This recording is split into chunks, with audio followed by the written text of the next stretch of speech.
नमस्कार, मैं हूं श्रद्धा। आप देख रहे हैं न्यूज़ 24 मध्य प्रदेश छत्तीसगढ़ और एक बार फिर हाजिर है सेहतनामा में आपके साथ। आपकी सेहत की करेंगे बात। भोपाल से addiction counsellor doctor Dipendra Meena जुड़ रहे हैं, जो नशे से जुड़ी बीमारियों, लक्षण और उसके उपचार के बारे में जानकारी देंगे। तो डॉक्टर दीपेंद्र से हम बात करेंगे और जानेंगे उनसे कि जो नशा और इसका जो एडिक्शन है वो कितना ख़तरनाक हो सकता है। कुछ लोग कहते हैं कि वो बहुत ओकेजनली पीते हैं, लेकिन ये ओकेजनली से ये कभी कभी एक दो ड्रिंक से ये सफ़र कब रोज़ाना भारी मात्रा में पीने में तब्दील हो जाता है। तो इस दरमियान वो कौन सी ऐसी गाइडलाइन है पता होनी चाहिए। और वो लोग जिनका जीवन बिना नशे के, जिनका दिन शुरू नहीं होता, जिनकी रात ख़त्म नहीं होती, कैसे उन लोगों को इस लत से बाहर निकाला जाए। डॉक्टर दीपेंद्र मीना हमें बताएंगे, जो नशे से जुड़ी बीमारियों और उसके लक्षण के बारे में पूरी जानकारी देंगे।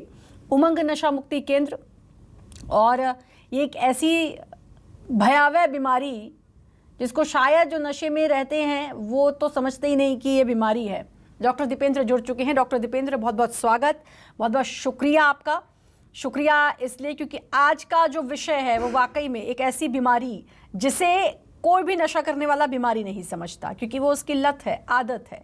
कैसे पता चलता है कि अब ये लत लग चुकी है और अब हम एक बुरे तरफ, एक अंधकार की तरफ कदम उठाना जा रहा है।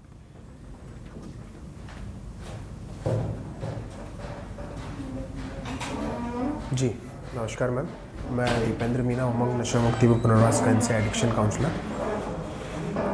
कोई भी इंसान को समझना बहुत मुश्किल होता है कि वो नशे की लत में कैसे फंस जाता है, और दूसरों के लिए समझना तो ये बहुत मुश्किल है।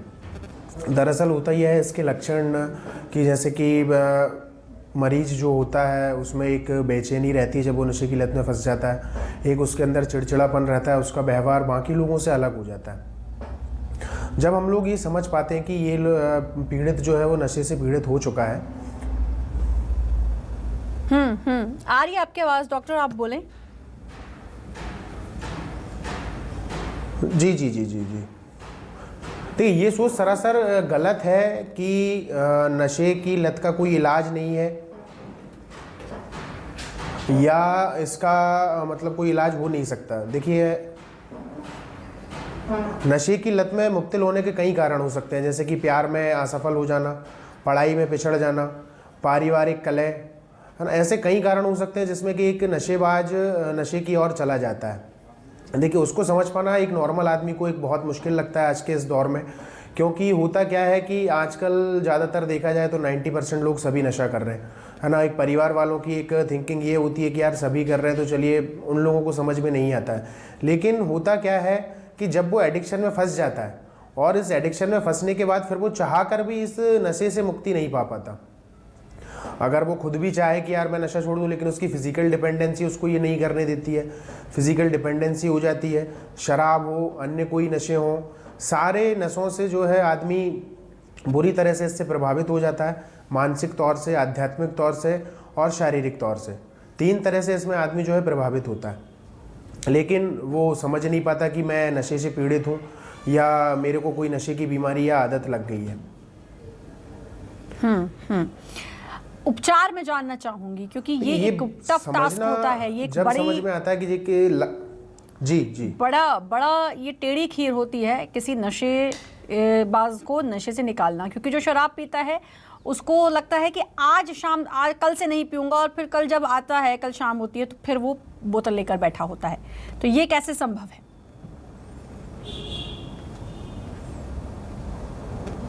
देखिए, वो जो आदमी सोचता है कि मैं आज पी लूँगा और कल से मैं बंद कर दूँगा, है ना, लेकिन वो कल भी वो शराब की बोतल लेकर बैठा रहता है ना, और वो चाह कर भी नहीं छोड़ सकता। क्यों? क्योंकि उसकी बॉडी वो चीज़ मांग रही है, उसका शरीर उससे वो कह रहा है कि नहीं यार भाई, और तू जाकर पी। फिजिकल डिपेंडेंसी होती है कि एक्चुअल में बॉडी में एक फिजिकल डिपेंडेंसी होती है, जिस कारण से आदमी चाहकर भी उससे नशे से दूर नहीं रह पाता, और वो दूसरे दिन भी शराब के ठेके पर जाकर बैठा हुआ होता है, या अन्य कोई नशे हो वहाँ पर जाकर वो मिलता है। तो ये एक मरीज के लिए कर पाना बहुत ही मुश्किल चीज़ है। क्यों है? क्योंकि एक तो उसकी इच्छा शक्ति जवाब दे जाती है, इच्छा शक्ति उसकी इस तरह से जवाब दे जाती है कि जब आदमी सोचता है कि कल से मेरे को बिल्कुल नहीं पीना और मैं बहुत ज़्यादा परेशान हो गया हूँ, लेकिन उसकी फिजिकल डिपेंडेंसी जो है, शारीरिक निर्भरता, वो चीज़ उससे वो वापस से शराब का ढक्कन खुलवा लेती है और वो वापस जो शराबी है वो नशे की ओर चला जाता है। बिल्कुल। अब मैं ये जानना चाहूँगी, क्योंकि आपका ये काम है और ये वो तमाम लोग कांटेक्ट कर सकते हैं डॉक्टर दीपेंद्र से, क्योंकि वो काउंसलर हैं, एडिक्शन काउंसलर हैं, और उनको समझ है कि कैसे इससे बाहर निकलना चाहिए। क्योंकि डॉक्टर दीपेंद्र, बहुत सारे परिवार हैं जो उजड़ जाते हैं, बहुत सारे परिवार हैं जिनमें मानसिक तनाव रहता है, क्योंकि एक शख्स जो डेली नशा करके आता है और इस कदर लत लग जाती है, ऐसे ऐसे किस्से हमने सुने हैं कि इस कदर लग जाती है लत, किसी भी तरह बस नशा चाहिए, चाहे कुछ भी बेचना पड़े, चाहे अपना घर बेचना पड़े, और बहुत से केसेस में तो ऐसा हो भी जाता है। उन लोगों की काउंसलिंग कैसे होती है? किस तरीके से उन लोगों को ये समझाया जाए, उस शख्स को जो तैयार ही नहीं है समझने के लिए कि वो कुछ गलत कर रहा है?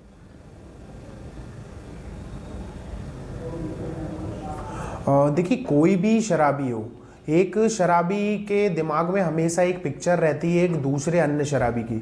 वो पहली चीज़ तो अपने आप को एक्सेप्ट ही नहीं कर पाता कि मैं एक शराबी हूँ। वो हमेशा कंपेयर करता रहता है, हमेशा दूसरों से अपने को कि यार मैं उस तरह का शराबी नहीं हूँ, मैं नालियों में नहीं पड़ा रहता।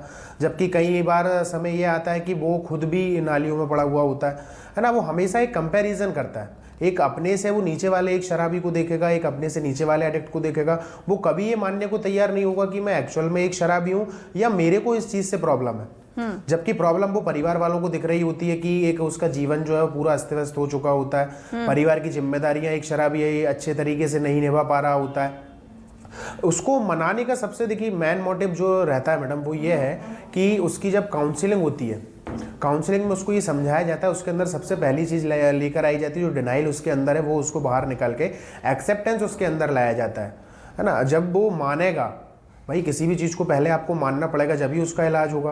पहले उसको ये मनाना बहुत महत्वपूर्ण है कि यार अब मैं एक शराबी हूँ, और वो उसके बाद में मान गया तो फिर उसके अंदर जो व्यवहारिक दोष जो आए हैं, एक शराबीपन के दौरान एक आदमी के अंदर ये रहता है कि एक शराब तो एक समस्या है ही है, लेकिन साथ साथ उसमें कई सारे कैरेक्टर डिफेक्ट आ जाते हैं। जैसे कि वो अपने आप की जिम्मेदारियां नहीं समझता, हमेशा अपनी गलती का जो पलड़ा रहता है वो दूसरे के ऊपर थोपता रहता है, हमेशा अपने आप को जस्टिफाई करता रहेगा कि मैं सही हूँ, बाकी सब गलत है।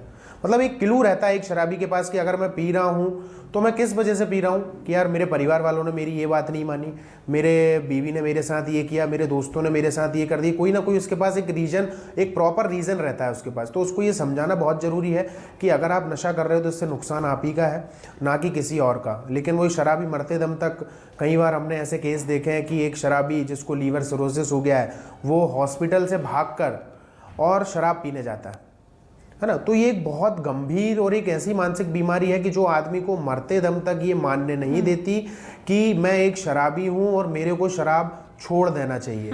तो उसको काउंसलिंग में यही उसको समझाया जाता है मरीज को, कि एक्सेप्टेंस उसके अंदर लाकर कि आपके लिए शराब गलत है, आप नशा छोड़ के एक समाज की मुख्य धारा से जुड़ें, जीवन की मुख्य धारा से जुड़ें। और इसमें काफ़ी समय लगता है। क्यों लगता है? क्योंकि आदमी की खुद की इच्छा शक्ति नहीं है। और आदमी की इच्छा शक्ति क्यों नहीं है? क्योंकि जब उसने पहली बार नशा किया था तो उसको एक मज़ा आया था, और वो ही मज़े को पाने के लिए वो हमेशा नशा करता रहता है। और उसका जो एक थिंकिंग प्रोसेस जो रहता है कि वो कोई भी चीज़ उसके दिमाग में अच्छा थॉट आए, बुरा थॉट आए, तो उसके पास एक ही सॉल्यूशन है, शराब। शराब के अलावा उसके पास कोई रास्ता ही नहीं होता कि मेरे पास अगर कोई समस्या आई है, मान लीजिए आज मेरे पास कोई समस्या आई है, तो मुझे इसका सॉल्यूशन किसी से बात से शेयर करके कर देना चाहिए या मेरे परिवार वालों को बता देना चाहिए। उसके पास, शराबी के पास एक ही सॉल्यूशन रहता है कि मैं जाके नशा करूंगा और मेरी सारी समस्याओं का समाधान हो जाएगा। ये एक बहुत बड़ी गलतफहमी होती है शराबी के अंदर। ये चीज़ उसको हमेशा मानने नहीं देती कि मैं शराब को छोड़ दूँ। ये बहुत बड़ी एक कमी है। क्या होता है कि एक शराबी जो काम करता है वो करता है थिंक और एक्शन पे, जबकि एक नॉर्मल ह्यूमन बॉडी जो होती है वो काम करती है थिंक फील एक्शन पे। लेकिन शराबी के दिमाग में कोई भी थिंक आई, कोई भी सोच आई, तो वो तुरंत उसके ऊपर एक्ट आउट कर देगा और उसके बाद में वो फील करेगा कि यार इसका रिजल्ट क्या है, इसका रिजल्ट क्या हुआ है।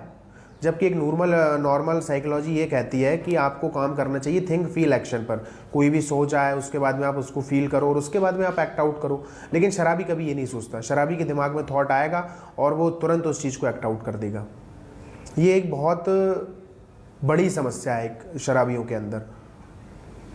एक चीज़ मैं जानना चाहूँगी, क्योंकि ये तो आजकल एक चलन सा बन गया है, पार्टीज़ होती हैं, एक बहुत सारे लोगों को आपने तो सुना ही होगा कि पीते हैं, हाँ ओकेजनली पीते हैं, महीने में हो गया या 15 दिन में हो गया, कितनी पीते हैं, एक आध ड्रिंक्स लेते हैं। तो ये ओकेजनली से ये जो रोज़ाना बोतल लेकर बैठना और पूरी बोतल गटकना, ये सफ़र का पता कैसे चले कि ये अब जो है ओकेजनली तो एक बार को चलिए ठीक है, कुछ लोगों का प्रोफेशन भी ऐसा होता है, लेकिन ये जो डेली का लोगों का शुरू हो जाता है, ये कब पता चल पाएगा? ये डेडलाइन क्रॉस कर दी या डेडलाइन क्रॉस नहीं करनी है, ये कैसे पता चले?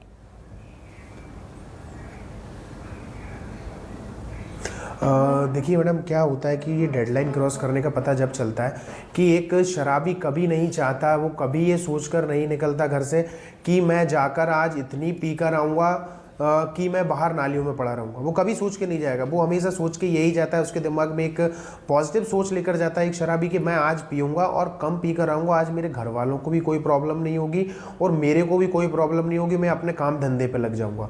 होते हैं कुछ लोग, देखिए अल्कोहलिक जो होते हैं, ड्रिंकर्स जो होते हैं, वो 3 तरह के होते हैं, कुछ ओकेशनली होते हैं, कुछ सोशल होते हैं, और तीसरी कैटेगरी जो होती है उन लोगों को इलाज की ज़रूरत होती है, वो होते हैं अल्कोहलिज्म से पीड़ित। एक शराबीपन नामक एक बीमारी रहती है, उससे पीड़ित रहते हैं, उन्हीं लोगों का इलाज किया जाता है। लेकिन ऑकेशनली जो रहते हैं वो शाम को जाएंगे, अपना पिएंगे और उसके बाद में वो ढक्कन बंद कर देंगे।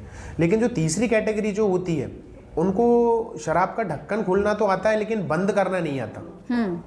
ये ऐसा इसलिए होता है कि वो शुरू में उसकी मात्रा जो थी, फ्रिक्वेंसी बहुत कम थी पीने की, लेकिन धीरे धीरे धीरे वो जो उसको पहली बार में जो मज़ा आया था, एक शराबी हो या कोई भी अन्य नशा हो, जब उन्होंने पहली बार किया था तो उनको बहुत मज़ा आया था, उस चीज़ में बहुत प्लेज़र आया था, तो वो उस प्लेज़र को पाने के लिए वो उनकी मात्रा बढ़ती जाती है, धीरे धीरे मात्रा इतनी बढ़ जाती है, नशा होता नहीं है, मात्रा शराब की बढ़ती जाती है।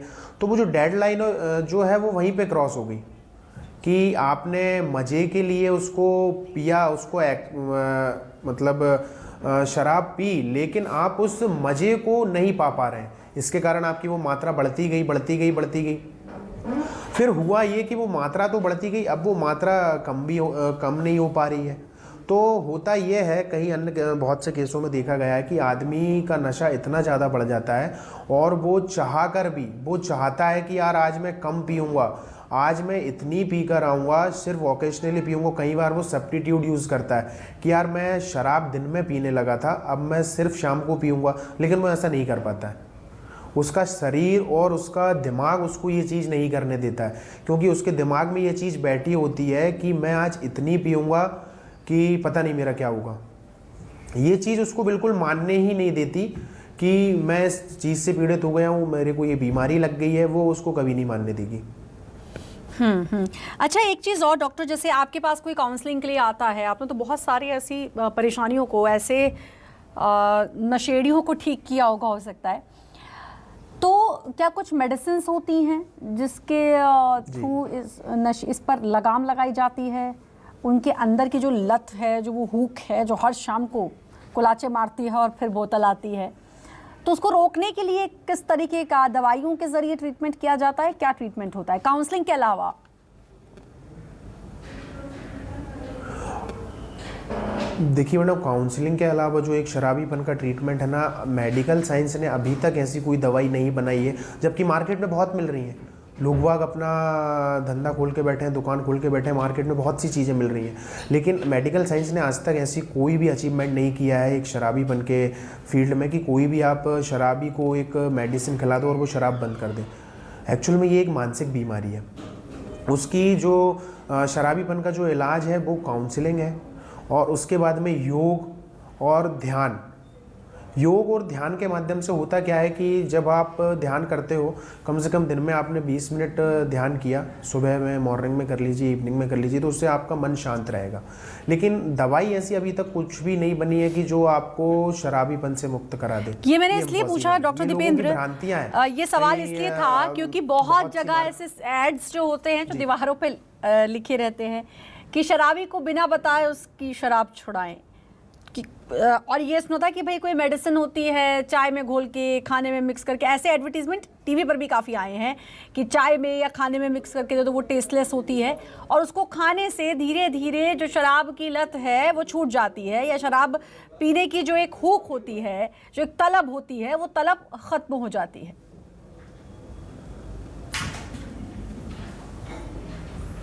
नहीं, देखिए ऐसा बिल्कुल नहीं होता, लेकिन हाँ आप सही कह रही हैं कि बिल्कुल होता है। मार्केट में आजकल ऐसी बहुत सी चीज़ें चल रही हैं, लेकिन होता क्या है, वो होती है एक एंटी अल्कोहलिक वो मेडिसिन होती है जिसको आप खाने में मिलाकर दे देते हैं, जिससे आदमी या कोई भी जो शराब से पीड़ित है वो अगर शराब पीता है तो उसको घबराहट और बेचैनी होने लगती है, उसका चेहरा लाल हो जाएगा।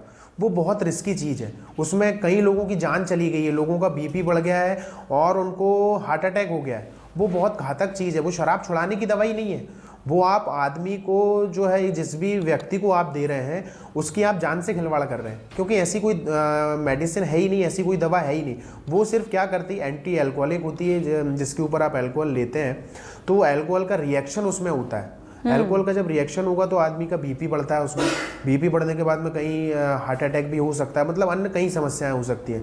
तो ये तो मतलब हमारा यही निवेदन है कि ऐसी दवाएं जो हैं वो बिल्कुल भी यूज़ ना कराएं, क्योंकि इसका जो प्रोग्राम है वो योग है, ध्यान है, काउंसलिंग है, आध्यात्म से जोड़ना है आदमी को। क्या होता है कि शराबी जो होता है वो बहुत ही सेल्फिश हो जाता है। वो इतना ज़्यादा सेल्फिश रहता है कि उसको ना तो अपनी जिम्मेदारी दिखती है, ना परिवार की दिखती है और ना समाज की दिखती है। वो अपने आप में मस्त रहता है। वो ये सोचता है कि यार मैं जो चीज़ कर रहा हूँ वो बहुत सही है और बाकी सब तो ऐसे ही है।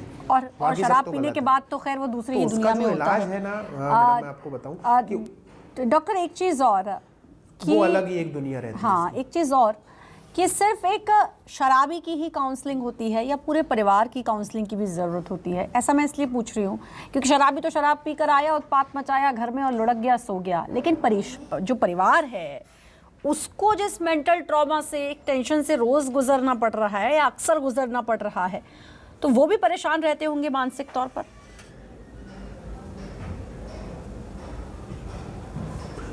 देखिए मैडम, मैं आपको बताऊं कि एक शराबी के साथ साथ उसका परिवार भी बीमार हो जाता है। क्यों हो जाता है कि उसके व्यवहार, वो परिवार झेलते झेलते, वो भी इस पीड़ा को झेलते झेलते इतना परेशान हो जाता है कि वो लोग, उनको भी समझ में नहीं आता कि हम लोग क्या करें। वो मतलब सारी कोशिशें कर चुके होते हैं। मंदिर में किसी ने बोल दिया ना कि यार सत्यनारायण भगवान की आप कथा करा दो और आपका बच्चा शराब से मुक्त हो जाएगा, किसी ने बोल दिया यार वहाँ पर दवाई पिलाई जाती है ना, तो वो परिवार वाले उसको 500 किलोमीटर दूर दवाई पिलाने ले जाएंगे, क्योंकि उनकी मानसिक स्थिति ठीक नहीं है। उनको समझ में ही नहीं आ रहा है कि हम लोगों को क्या करना चाहिए, उन्हें ये पता ही नहीं रहता। तो इसके साथ साथ जो शराबी जो रहता है और उसका परिवार जो रहता है, शराबी के साथ साथ उसके परिवार की काउंसलिंग बहुत ज़रूरी है। क्या होता है कि जब उसका इलाज हो चुका होता है, नशा मुक्ति केंद्र में एक शराबी अपना इलाज करा के गया, उसके बाद में उसके परिवार को उसके साथ एक अच्छा व्यवहार करना चाहिए, जैसे कि वो पुरानी बातें उसको याद ना दिलाएं। क्या होता है कि एक शराबी मानसिक रूप से और भावनात्मक रूप से बहुत ज़्यादा कमज़ोर रहता है। अगर उसको वो पुरानी बातें फिर से याद दिलाई जाएंगी ना, तो वो स्ट्रेस और वो तनाव वो झेल नहीं पाएगा और फिर वो उसके बाद में शराब की ओर चला जाएगा। तो उससे बहुत प्यार से पेश आना चाहिए। क्या होता है कि बहुत से शराबी, बहुत से नहीं, ज़्यादातर शराबी सभी एक परिवार वालों से और समाज से अपना विश्वास खो देते हैं। तो वो विश्वास को पाने के लिए शराबी जब शराब छोड़ता है ना, तो वो एक पूरी कोशिश करता है कि यार जो विश्वास मैंने खोया है और मैं और लोगों से जो पीछे हो गया हूँ, मैं उसमें बहुत आगे हो जाऊँ।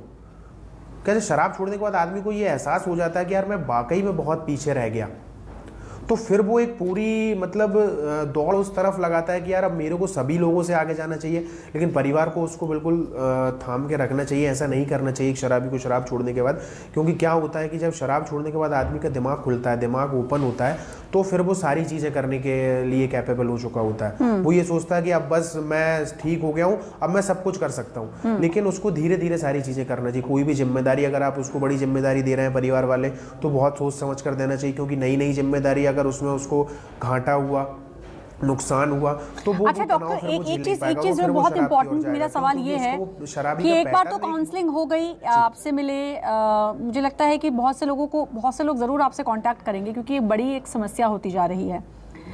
किसी भी पेशेंट, क्योंकि पेशेंट ही हम कहेंगे जिसको नशे की लत है, आए, काउंसलिंग हुई, बहुत अच्छे से डॉक्टर दीपेंद्र ने उनको समझाया और जो भी कोशिश हो सकती थी उसे की और आदत छूट गई। अब वापस जाने के बाद फिर से वो आदत लग सकती है, या काउंसलिंग इस ढंग से दी जाएगी कि नफरत ही हो जाए?